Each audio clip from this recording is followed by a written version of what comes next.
인류 학자들의 말에 의하면 이 지구상에 어디에서 태어나든 그래서 어디에서 자라든 모든 인간은 신을 섬기게 되어 있다고 합니다. 그래서 누구든 뭔가를 섬기게 되어 있어요. 사람들의 말에 의하면 사람들의 마음속에는 신의식, 종교심 혹은 종교의 씨가 들어있어서 뭔가를 섬기게 되어 있어요. 이 말은 두 가지 의미가 있습니다. 인간은 연약해 하고 또 하나님의 어떤 존재에 의해서 지어졌다는 것이고 뭔가를 의지하며 살 수밖에 없다는 말이 됩니다. 하나님을 예배하면 좋은데 하나님을 예배하지 못하면 그 무엇인가를 예배하며 살게 되는 것이죠. 섬기며 살게 되는 것입니다. 그것이 물질이 될 수 있고 명예가 될 수 있고 자칫 잘못하면 자기 자신까지도 섬기며 살게 되는 것이죠. 또 하나는 예배란 먹는 것 혹은 우리의 숨 쉬는 것처럼 너무나 자연스럽다는 것입니다. 그러니까 예배라는 것은 우리의 삶과 떨어질 수 없다는 것을 의미합니다. 인류의 역사는 예배와 깊은 연관을 갖고 있는 것이죠. 예수님께서 사마리아 성을 지나실 때 그 수가라고 하는 동네를 지나십니다. 그래서 그 한 낮의 우물가에서 한 여인을 만나게 됩니다. 그 여인과의 대화 가운데 이런 말씀을 하시죠. 너희는 알지 못하는 것을 예배하고 우리는 아는 것을 예배하노니 구원이 유대인에게서 남이라. 이렇게 말씀합니다. 또 아버지께 참되게 예배하는 자들은 영과 진리로 예배하나니 곧 이때라. 아버지께서는 자기에게 이렇게 예배하는 자들을 찾으시느니라 고 했습니다. 많은 사람들이 누군가를 섬기고 예배하지만 하나님을 예배하지 않으면 잘못된 예배임을 말씀을 하고 있습니다. 하나님을 예배하는 것이 참된 예배이고 그리고 영과 진리로 예배하는 자들을 하나님은 찾으시고 계십니다. 여러분 모두 하나님을 영과 진리로 예배하는 참 예배자가 되시기를 간절히 소망합니다. 우리는 보통 예배라고 하면 우리가 어제 드린 주일 오전 예배, 오후 예배, 수요 예배, 금요 예배, 구역 예배 아니면 오늘 이 시간 드리는 이러한 예배를 예배라고 생각을 합니다. 이것을 우리는 일반적으로 공예배, 공적 예배라고 우리가 이름하지요. 하지만 예배는 이러한 공예배 이상입니다. 예배란 우리가 드리는 이 공적인 예배 그 이상임을 우리가 기억해야만 합니다. 하나의 예를 들면 예배의 중요한 요소 가운데 하나는 음악이라고 우리가 생각을 합니다. 우리가 예배하면 가장 중요한 건 찬양, 그리고 기도, 그리고 말씀이라고 생각을 합니다. 그 외에도 많이 있죠, 예배 요소는. 하지만 예배 요소 가운데 음악은 가장 중요한 요소가 아닙니다. 에덴 동산에서 하나님을 예배를 했을 때 그곳에는 음악이 있지 않았다라고 봅니다. 왜냐하면 창세기 4장 21절에 음악의 조상인 유발이라고 하는 사람이 나기까지는 음악이 있었다라고 말을 하지 않습니다. 그러니까 음악이 있기 전에 이미 예배는 존재했다는 것이죠. 음악이 꼭 있어야 예배가 되는 것은 아니라는 것입니다. 제가 그렇다고 해서 우리 청년들 좋아하는 이 음악, 또 여러분들 좋아하는 음악이 예배에 필요 없다는 말씀을 드리는 것이 절대 아닙니다. 그렇다고 한다면 어떤 음악이 크리스찬 음악일까요? 어떤 음악이 크리스찬 음악일까요? CCM일까요? 아니면 클래식, 아주 우아한 음악이 크리스찬 음악일까요? 아니면 흑인 영가풍의 아주 그 고전적인 음악이 크리스찬 음악일까요? 크리스찬 음악이란 존재하지 않습니다. 우리가 일반적으로 얘기하는 그 CCM이라고 하는 이 음악은 우리가 정의했을 뿐이지 크리스찬 음악이란 존재하지 않습니다. 다만 영적인 영감이 있는 가사가 존재할 뿐입니다. 음악은 어떤 음악이든 좋습니다. 팝도 찬양이 될 수 있고요. 락도 음악이 될 수 있고 랩도 음악이 될 수 있습니다. 뽕짝도 트로트도 찬양이 될 수 있고 국악도 우리나라의 전통 음악인 국악도 찬양이 될 수 있습니다. 단지 우리가 생각할 때 우리는 이 1세기 전에 기독교가 전래게 되면서 우리는 18세기, 19세기에 작곡된 서양 음악을 즐겨 부르다 보니까 그게 익숙해졌을 뿐이에요. 그것만이 찬양이 아니에요. 그것만이 절대 찬양이 아닙니다. 왜 우리는 구자욱 목사님이 부르는 트로트에 더빙한 음악을 왜 여기서 노래를 하고 춤을 추죠? 그렇다고 한다면 우리 전통 음악인 국악을 가지고 찬양해야 되죠. 그러나 국악으로 찬양하는 것이 우리에게는 익숙하지 않기 때문에 그런 거예요.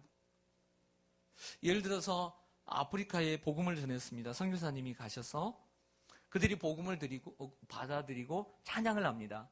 하나님을 찬양하죠. 그들의 노래로. 그들의 노래는 우리의 노래와 같을까요? 아닙니다. 그들의 노래는 막 몸을 막 흔들고요. 막 춤을 추면서 노래를 합니다. 그게 그들의 찬양이고 음악인 거예요. 제가 말씀드리고 싶은 것은 예배의 중요한 요소는 어떤 음악이나 어떤 형식이 아니라는 것을 강조하고 싶은 거예요. 예배의 중요한 요소는 영과 진리예요. 할렐루야. 영과 진리가 있어야 돼요. 즉 믿음이 있어야 돼요. 믿음이. 하나님의 영감이 있어야 되고 그리고 하나님 말씀과 진리 안에서 드려지는 예배가 참된 예배인 것이죠. 이스라엘 백성들은 형식이 없었나요? 우리보다 지금보다 더한 형식이 구약시대에 그렇게 많았습니다. 하지만 하나님은 그 예배를 때로는 안타까워 여기며 그리고 역겨워하실 때도 수없이 많았습니다. 예배의 중요한 요소는 영과 진리인 줄로 믿습니다.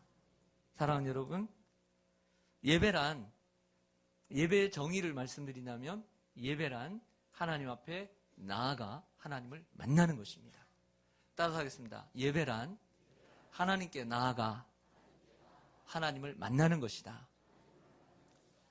죄가 없는 상태에서는 허물이 없기 때문에 하나님과 언제나 만나고 하나님께 나아갈 수가 있었습니다. 이게 에덴이죠. 하지만 죄를 범한 인간은 하나님 앞에 나아갈 수가 없어요. 하나님은 거룩하신데 인간이 죄인이기 때문에. 그래서 보다 못한 하나님께서 우리 죄인인 인간을 하나님 앞에 나아갈 수 있도록 하나님이 길을 열어주시죠. 그것이 바로 성막이라고 하는 것입니다. 성막이라는 제도를 통해서 성막을 만들어서 인간이 하나님 앞에 죄인이기 때문에 짐승을 잡아서 피를 흘림으로 죄의 사함을 통해서 하나님 앞에 나아가 하나님을 만나는 것. access to God, 하나님께 나아감. 이것이 예배입니다. 그 성막은 예수 그리스도의 모형입니다. 예수 그리스도의 십자가의 보혈의 피의 모형으로서 하나님 앞에 나아가도록 만들어주신 것이 성막인 것이죠. 그래서 성막에서 이스라엘 백성들은 하나님 앞에 나아갈 수 있었고 그곳에서 하나님을 만나고 경험하게 되는 것이죠. 이것이 예배입니다. 그리고 하나님을 만날 수 있는 것이 성막이요. 후에는 성전이고 지금은 교회인 것이죠. 할렐루야. 그러므로 교회는 하나님의 축복입니다. 하나님을 만날 수 있는 것, 그럼 축복인 줄로 믿습니다. 그래서 교회가 너무 좋아요. 왜? 우리는 하나님을 만날 수 있으니까. 그래서 감사한 거예요. 여러분들 교회를 축복으로 삼기를 소망합니다. 사랑하는 여러분, 수고하고 무거운 짐진 자들아 다 내게로 오라. 내가 너희를 쉬게 하리라. 그 예수님 말씀하십니다. 너희는 여호와를 만날 만한 때에 찾으라. 가까이 계실 때에 그를 부르라고 말씀하십니다. 히브리서 기자는 그래서 인간과 하나님 사이에 그 죄의 담을 헐어주신 예수 그리스도, 큰 대제사장인 예수 그리스도께서 십자가의 죽으심으로 휘장이 갈라지고 하나님 앞에 나아갈 수 있게 되었습니다. 단번에 영원한 속죄를 이루신 예수 그리스도, 그분을 의지하여 담대히 하나님 앞에 나아가되 참 마음과 온전한 믿음으로 하나님께 나아갈 것을 권면했던 것이죠. 사랑하는 여러분, 야곱은 도망을 가다가 루스라는 땅에서 돌베기를 하고 잠을 잡니다. 사닥다리 환상을 보고 그 꿈속에서 저 위에 계신 하나님께서 내가 너와 함께 할 것이다. 내가 어디를 가든지 너를 지키며 너를 떠나지 아니할 것이다 라고 말씀하십니다. 그 다음날 아침 일찍 일어난 야곱이 자기가 돌베개 했던 그 돌을 가져다가 기둥을 세우고 그곳에 기름을 붓고 베델, 하나님의 집이라고 명명을 합니다. 이것이 하나님의 집입니다. 하나님을 예배하는 곳이 하나님의 집인 줄로 믿습니다. 사랑하는 여러분, 예배란 또한 하나님께 영광을 돌려드리는 것입니다. 이것이 예배입니다. 웨스트민스터에서 사람들이 모여서 오랫동안 회의를 했습니다. 그래서 그곳에서 만든 것이 대요리 문답, 소요리 문답입니다. 대요리 문답은 하나님의 성직자들이 배울 것을, 익힐 것을, 그리고 소요리 문답은 일반 성도들이 익힐 것을 만들었습니다. 대요리 문답, 소요리 문답 제1문은 무엇이냐면 사람의 제일 되는 목적이 무엇인가라고 하는 것이었죠. 그 대답은 이렇습니다. 하나님을 영화롭게 하고 영원토록 그를 즐거워하는 것입니다. 삶의 제일 되는 목적, 그것은 예배인 줄로 믿습니다.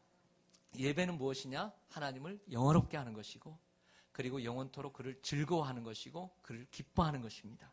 이것이 예배인 줄로 믿습니다. 예배란 영어로 worship이라고 얘기합니다. worship이란 가치의 정신입니다. 즉 하나님 앞에 합당한 영광을 올려드리는 것, 이것이 예배입니다. 예배는 우리의 인간의 유익을 구하는 것이 아니라 하나님의 유익을 구하는 것입니다. 예배는 우리를 위한 것이 아니라 하나님을 위한 것입니다. 예배는 내가 만족하는 것이 아니라 하나님이 만족하시게 하시는 것입니다. 예배는 나의 기쁨이 되는 것이 아니라 하나님의 기쁨이 되게 하는 것입니다. 그래서 예배는 보러 오는 것이 아닙니다. 예배는 드리러 오는 것입니다. 예배를 드리러 오는 것이라면 하나님 앞에 영광이 되어야 되는 것이죠. 그러므로 예배는 나 중심이 아닌 하나님 중심이 되어야 될 줄로 믿습니다. 예배는 하나님께 나아가 하나님을 만나는 것입니다. 그리고 예배는 하나님께 영광을 돌려드리고 하나님께 기쁨이 되어드리는 것입니다. 사랑하는 성도 여러분, 예배는 예배 시간 그 이상의 것인 줄로 믿습니다. 예배는 우리의 삶의 일부가 아니라 우리의 삶 자체이고 우리의 삶 전부가 되어야 합니다. 시편 105편 4절을 보면 여호와와 그의 능력을 구할지어다, 그의 얼굴을 항상 구할지어다 라고 했습니다. 다른 영어 성경을 보면 이 본문을 가리켜 그의 얼굴을 항상 구할지어다, 계속 하나님을 예배할지어다 이렇게 번역을 하는 번역본이 있습니다. 여러분, 그의 얼굴을 구하는 것이 예배입니다. 그런데 예배는 우리가 공적인 예배만 드리는 것이 아니라 그의 얼굴을 항상 구할지어다, 계속 구해야 될 줄로 믿습니다. 예배는 항상 드리는 것이 예배인 줄로 믿습니다. 시편 113편 3절에 보니까 해 돋는 저 동쪽에서 해 돋는 데에서부터 해 지는 저 서편까지 여호와의 이름이 찬양을 받으시리로다 이렇게 노래합니다. 이런 구절들이 얼마나 많이 있습니까? 해 뜨는 시간부터 해 지는 시간까지 하나님을 찬양하라는 것입니다. 예배하라는 것인 줄로 믿습니다. 어디 시간뿐이겠습니까? 째깍째깍 가는 시간뿐만 아니라 예배에는 장소를 교제하지 않습니다. 어느 곳에서나 우리는 하나님을 예배해야 될 줄로 믿습니다. 장소에도 규제를 받지 않습니다. 성경에 많은 사람들이 성전에서뿐만 예배를 드린 것이 아니라 어디에서든 하나님을 찬양하고 예배를 했습니다. 다윗은 잘 아시는 대로 광야에서도 하나님을 예배를 했습니다. 바울과 실라는 빌립보 감옥에서도 하나님을 찬양하고 감사하고 예배를 드렸습니다. 욥은 그 심한 고난의 현장에서도, 고난의 침대 머리맡에서도 그는 하나님을 예배했습니다. 우리는 집에서도 하나님을 예배해야 하고 직장에서도 예배해야 합니다. 차 안에서도 운전하면서도 예배해야 합니다. 아니, 그렇게 해야만 합니다. 성경은 이렇게 말씀합니다. 고린도전서 10장 31절에 그런즉 너희가 먹든지 마시든지 무엇을 하든지 하나님의 영광을 위하여 하라. 할렐루야. 여러분, 우리가 어디서 무엇을 일을 하든지, 무엇을 먹든지, 무엇을 일을 하든지 하나님의 영광을 위해서 해야 할 줄로 믿습니다. 그것이 하나님을 찬양하고, 우리가 먹는 것이, 우리가 하는 일이, 우리가 어떤 일을 하든지 간에 그것이 하나님의 영광이 되고 하나님의 기쁨이 된다면 그것이 예배인 것이죠. 할렐루야. 그게 예배인 것입니다. 삶 자체가 예배인 것이죠. 내가 하나님의 영광을 위해서 공부하는 것도 하나님의 영광이 된다면 그게 예배인 것입니다. 내가 하나님의 영광을 위해, 예수를 위해서, 예수의 사역을 위해서, 예수를 위한 일을 위해서 내가 사업을 한다면 내 삶 자체가 바로 예배가 되는 것입니다. 사랑하는 여러분, 우리가 먹는 것도, 우리가 식사를 하는 것도 내가 건강을 잘 유지해서 하나님의 영광을 위해서 사는 삶이라고 한다면 그 식사하는 시간 동안도 하나님 앞에 영광이 되고 예배가 되어야 합니다. 자, 그렇다고 한다면 어떻게 해야 모든 일이 하나님의 영광을 위한 일이 될 수 있을까요? 자, 이 중요한 말씀을 드릴게요. 제가 언제 한번 드렸던 말씀인데 골로새서 3장 23절의 말씀으로 답을 드립니다. 골로새 3장 23절, 무슨 일을 하든지 마음을 다하여 주께 하듯 하고 사람에게 하듯 하지 말라. 이것입니다. 모든 것을 주께 하듯 하라. 이것이 예배입니다. 이것이 삶의 예배의 핵심이라고 말씀드릴 수가 있겠습니다. 자, 오늘 사도 바울은 로마서를 쓰면서, 로마에 있는 성도들에게 편지를 쓰면서 전반부를 마칩니다. 11장까지가 전반부입니다. 이제 12장부터 16장까지 후반부를 시작하는 첫머리에서 삶에 대한 이야기를 시작을 합니다. 삶에 대한 이야기를 오늘 1절을 같이 한번 읽겠습니다. 1절 말씀 시작. 그러므로 형제들아, 내가 하나님의 모든 자비하심으로 너희를 권하노니 너희 몸을 하나님이 기뻐하시는 거룩한 산 제물로 드리라. 이는 너희가 드릴 영적 예배니라. 아멘. 우리가 너무나 잘 아는 말씀이죠. 캐나다 리젠트 칼리지에서 영성신학 교수로 오랫동안 봉직하셨던 유진 피터슨이라고 하는 분이 대부분 학교에서 영성신학을 가르치면서 10여 년 동안 하나님의 말씀인 이 성경을 일상의 언어로 번역을 합니다. 이 일상의 언어로 번역한 것이 요즘 서점에 다 나와 있습니다. 완역본이 다 나와서 메시지라고 하는, 더 메시지라고 하는 책으로 번역이 되어 있습니다. 그 본문을 오늘 12장 1절을 제가 번역을 하면 가져왔습니다. 그러므로 나는 이제 여러분이 이렇게 살기를 바랍니다. 하나님께서 여러분을 도우실 것입니다. 여러분의 매일의 삶, 일상의 삶, 그 다음에 밑줄을 그었습니다. 자고, 먹고, 일하고, 노는 모든 삶, 다시 밑줄. 그 일상의 삶을 하나님께 헌물로 드리십시오. 이렇게 번역을 했습니다. 사랑하는 성도 여러분, 여러분의 일상의 삶이 예배가 되도록 하시기를 바랍니다. 아이를 돌보는 분들이 계십니까? 아이를 돌보십니까? 힘든 일이죠. 얼마나 힘드시겠어요. 하지만 그 아이를 기르는 일이 하나님의 기쁨이 되게 하십시오. 그것이 예배입니다. 모세를 길렀던 엄마 아빠처럼 여러분들 자녀를 기르는 일이 하나님의 기쁨이 되는 일이 되게 하십시오. 그 양육이 예배가 될 줄로 믿습니다. 직장에 나가 일하는 분들이 계십니까? 그 하는 일이 무슨 일을 하든지 주 예수의 이름으로 하시기를 바랍니다. 그 일을 주신 하나님께 감사하시기를 바랍니다. 그것이 예배입니다. 사업을 하는 분들이 계십니까? 거래하는 거래처와 만나는 고객이 있습니까? 모든 것을 주께 하듯 하시기를 바랍니다. 그것이 예배가 될 줄로 믿습니다. 여러분들 가게에 찾아오는 분들에게 주께 하듯 하십시오. 그것이 예배가 될 줄로 믿습니다. 예배가 여러분들의 삶의 중심이 되도록 디자인하시고 여러분들의 삶의 중심이 되시기를 바랍니다. 아니, 삶 자체가 예배가 되게 하시기를 바랍니다. 환자들을 돌보는 분들이 계십니까? 그 환자를 돌볼 때 주께 하듯 하십시오. 그것이 바로 예배가 될 줄로 믿습니다. 우리의 삶 모두가 예배가 되기를 원합니다. 그것이 하나님이 기뻐하시는 우리의 모습인 줄로 믿습니다. 기도하겠습니다.